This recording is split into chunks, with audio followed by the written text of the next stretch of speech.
Dear students, this is Praveen Kumar Agrawal from Management Department. Welcomes you in my today's lecture of Principles of Economics. In today's lecture, we will discuss upon the next theory of profit, and it is popularly known as the risk-bearing theory of profits. क्या कहना है इस theory का और किस तरीके से ये प्रॉफिट को कंसीडर करती है? Most people do mind the risk, which makes them hesitate to take a plunge in business. The greater the risk, the higher must be the expected profit in order to induce them to start the business. All businesses are more or less speculative, and unless the risk taker is going to be employee rewarded, business will not be started. यानी कि इस theory का ये मानना है कि क्योंकि जो बहुत सारे लोग हैं वो रिस्क नहीं लेना चाहते हैं और इस रिस्क की वजह से ये बिजनेस एफर्ट्स को फोकस नहीं करते हैं और किसी भी बिजनेस को स्टार्ट करने में हेजिटेशन को फोकस करते हैं, यानी कि हेजिटेट करते हैं, और इस हेजिटेशन की वजह से ये प्रॉपरली बिजनेस को स्टार्ट नहीं करते हैं। क्योंकि जितना ज़्यादा रिस्क फॉलो किया जाएगा या जितना ज़्यादा रिस्क लिया जाएगा, प्रॉफिट भी उतना ही ज़्यादा होना चाहिए। अगर ऐसा नहीं होगा तो किसी भी पर्टिकुलर पर्सन को आप बिजनेस स्टार्ट करने के लिए इंड्यूस नहीं कर सकते हैं। किसी भी बिजनेस की अगर बात करी जाए तो स्पेकुलेशन उसके अंदर रहता ही है, जो रिस्क फैक्टर है वो उसके अंदर इन्वॉल्व होता ही है। किसी पर्टिकुलर बिजनेस के अंदर रिस्क फैक्टर ज़्यादा होता है और किसी बिजनेस में रिस्क फैक्टर कम होता है। तो अगर इस रिस्क टेकिंग के लिए किसी पर्टिकुलर बिजनेसमैन को रिवॉर्ड पे नहीं किया जाएगा तो बिजनेस किसी भी कंडीशन में स्टार्ट नहीं होगा। यानी कि इस पर्टिकुलर अप्रोच के according this is the risk factor which induce the businessman to start the business. क्योंकि जितना ज़्यादा रिस्क इन्वॉल्व होता है प्रॉफिट के चांसेस भी उतने ही ज़्यादा होते हैं। तो इसकी वजह से किसी भी पर्टिकुलर पर्सन को एक इंड्यूसमेंट मिलता है और इस इंड्यूसमेंट के बेसिस पर वो बिजनेस को स्टार्ट करता है। Also, this theory states that as risks act as a great deterrent, the supply of entrepreneur is kept down, and those who do take the risk earn much more than the normal return on capital.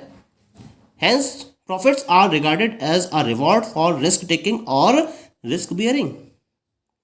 क्योंकि risk एक तरीके से deterrent का काम करते हैं और इसकी वजह से जो एंटरप्रेन्योर्स की सप्लाई है वो कम रहती है, क्योंकि बहुत कम एंटरप्रेन्योर्स होते हैं जो रिस्क लेना चाहते हैं।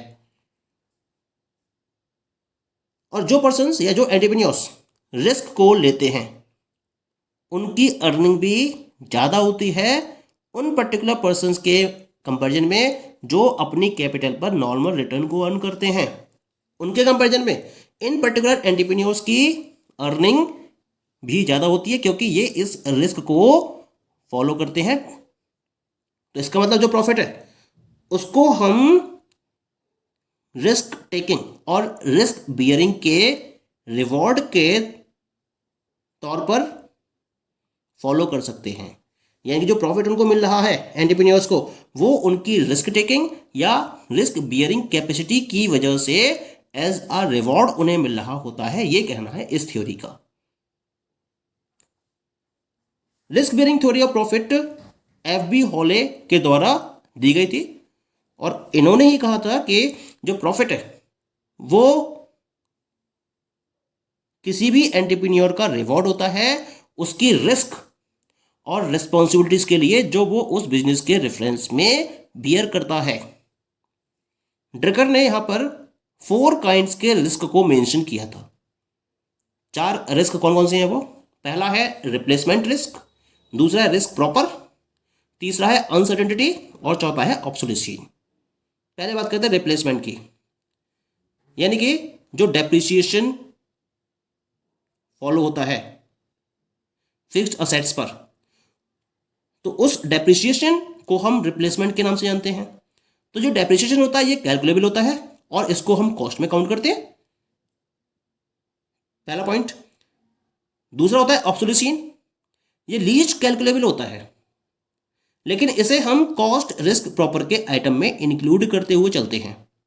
जैसे आपने जो प्रोडक्ट है उसकी मार्केटेबिलिटी को फॉलो किया और आपके प्रोडक्ट की प्रॉपर मार्केटेबिलिटी नहीं हुई, तो ये भी एक रिस्क हो गया आपका ना। तो इसको हम ऑब्जर्वेशन में इंक्लूड करते हुए चलते हैं। तो ये एक तरीके से कॉस्ट रिस्क प्रॉपर में काउंट किया जाता है। अब बात करते हैं अनसर्टेनिटी की। तो ये कॉस्ट नहीं होती हैं, but these are the charges against profit. They may be called cost of staying in business. यानी कि अगर आपको बिजनेस में स्टे करना है तो इस टाइप की कॉस्ट को आपको बियर करना ही होता है। तो अनसर्टेनिटी को इन्होंने कॉस्ट में इंक्लूड करा, इसको कॉस्ट में इंक्लूड न करके इनको इन्होंने चार्जेस में इंक्लूड करा, ठीक है, जिसे हर पर्टिकुलर बिजनेस ऑर्गेनाइजेशन को बियर करना होता है अगर उन्हें बिजनेस में स्टे करना है, अपने आप को सस्टेन करना है, तो इन्हें इन पर्टिकुलर चार्जेस को तो बियर करना ही करना होगा, ठीक है। और एक बचा फिजिकल रिस्क। तो फिजिकल रिस्क क्या होता है ना, जैसे फायर, एक्सीडेंट्स, थेफ्ट। तो इसके लिए कंपनी क्या करती है, इंश्योरेंस को फॉलो करती हैं, और इंश्योरेंस को फॉलो करेंगी तो इसके लिए प्रीमियम पे करेंगे, और जो प्रीमियम पे करेंगे उसको कहाँ इंक्लूड किया जाएगा, कॉस्ट में इंक्लूड किया जाएगा। तो ये जो फिजिकल रिस्क हैं ये भी आपके कॉस्ट में इंक्लूड हो गए। तो ये तो होगा इनके डिफरेंट टाइप के कैटेगरी ऑफ रिस्क। इसके साथ साथ क्या कहा उन्होंने कि कुछ ऐसे भी रिस्क होते हैं जो फॉरसीन नहीं होते हैं, जिनको आप नहीं देख सकते हो, और इनके अगेंस्ट में आप किसी भी तरीके का कोई प्रोटेक्शन फॉलो नहीं कर सकते हो। भाई जितने भी आपने रिस्क यहाँ पर स्टडी किए इनके रिगार्डिंग एक प्रॉपर आप प्रोटेक्शन ले सकते हो, लेकिन कुछ अनफॉरसीन रिस्क होते हैं जो नहीं देखे जा सकते, तो उनके रिगार्डिंग कोई भी प्रोटेक्शन नहीं लिया जा सकता। तो यही वो रिस्क होते हैं जिसको बियर करने के एक्सचेंज में एंटरप्रेन्योर्स को प्रॉफिट रिवॉर्ड के तौर पर दिया जाता है। तो ये जो ऊपर रिस्क मैंने डिफाइन किए थे ये तो होते हैं फॉरसीन रिस्क, जिनको प्रॉपरली या तो कॉस्ट में या फिर चार्जेस में इंक्लूड कर लिया जाता है। लेकिन कुछ अनफॉरसीन रिस्क ऐसे भी होते हैं जिन्हें प्रॉपरली प्रोटेक्शन प्रोवाइड नहीं की जा सकती, जिनको आप आइडेंटिफाई नहीं कर सकते। तो इन पर्टिकुलर अनफॉरसीन रिस्क को बियर करने की वजह से एंटरप्रेन्योर को एज अ रिवॉर्ड प्रॉफिट पे किया जाता है अकॉर्डिंग टू ड्रकर। ये कहना था ड्रकर का under this particular theory of profit, risk bearing theory of profit में। Okay, the next theory of profit is the uncertainty bearing theory of profit. This theory was provided by Professor Knight.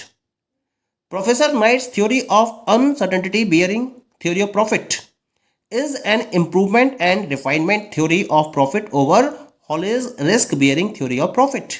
यानी कि होले ने जो अपनी risk bearing theory of profit provide करी थी उसको ध्यान में रखते हुए प्रोफेसर नाइट ने एक इम्प्रूव्ड और refined theory of profit provide की थी, जिसको हम popularly uncertainty bearing theory of profit के नाम से जानते हैं।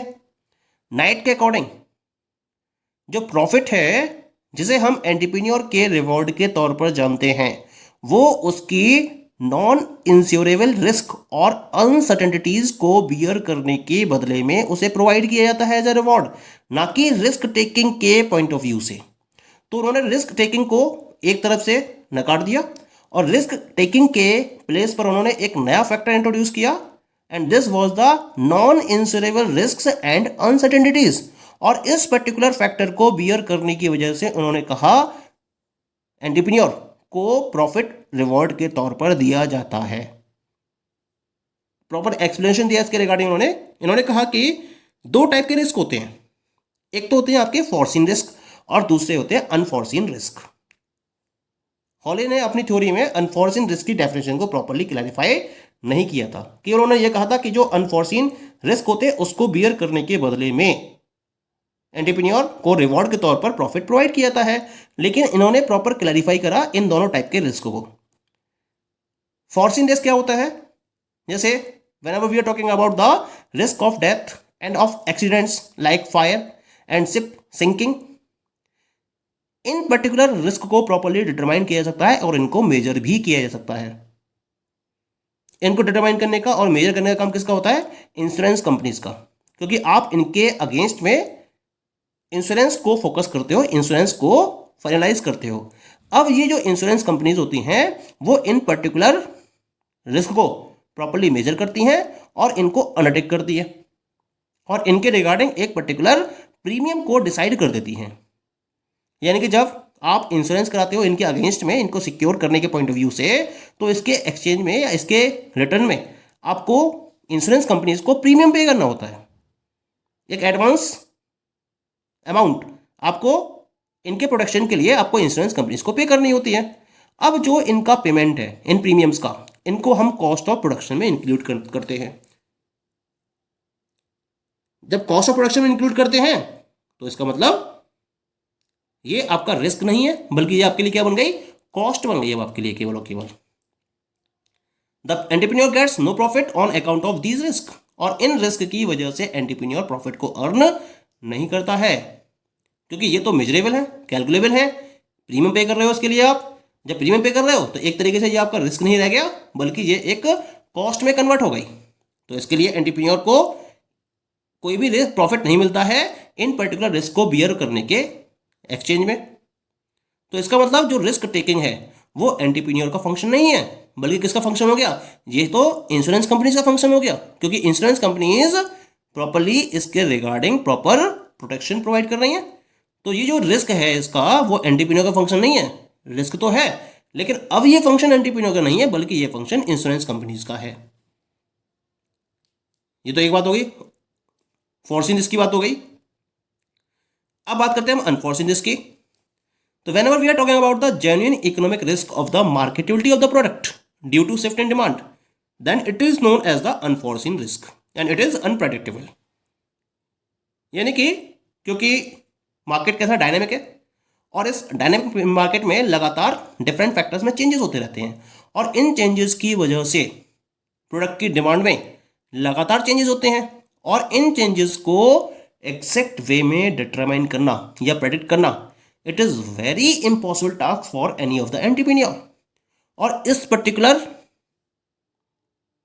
जो डिमांड में शिफ्ट हो रहे हैं या चेंजेस हो रहे हैं, इसको हम अनफोर्सीन रिस्क में इंक्लूड करते हैं।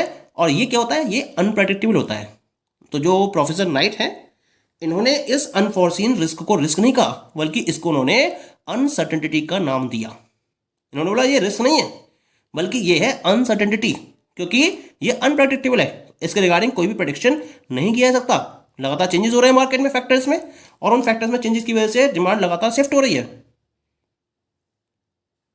तो ये एक अनफॉर्सीन रिस्क है, जिसको उन्होंने रिस्क ना कह के अनसर्टेनिटी का नाम दिया। और उन्होंने फिर कहा कि जो एंटरप्रेन्योर है वो जो रेम्युनरेशन रिसीव करता है इन पर्टिकुलर अनसर्टेनिटीज को बियर करने की वजह से रेम्युनरेशंस को रिसीव करता है, और उन पर्टिकुलर रिस्क की वजह से नहीं जो फोर्सीन होते हैं, बल्कि इन अनसर्टेनिटी की वजह से जो अनफोर्सीन होते हैं।